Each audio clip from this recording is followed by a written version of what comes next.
బాబు cash నానా ఆ మినిస్టరే ఆ మలయాళం మంత్రితో ఏదో మాయ చేయించాడు రా. కాదు నాన్న, ఆ మినిస్టర్ స్వామీజీ ఎవరు ఈ పని చేయలేదు.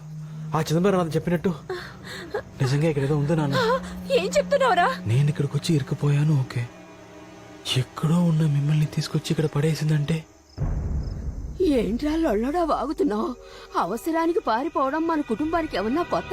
పదండ్రా అందరం పారిపోదాం. నానా తొందరగా రా, తొందరగా రా. బాబుని పట్టుకో, రా నాన్నా, రా.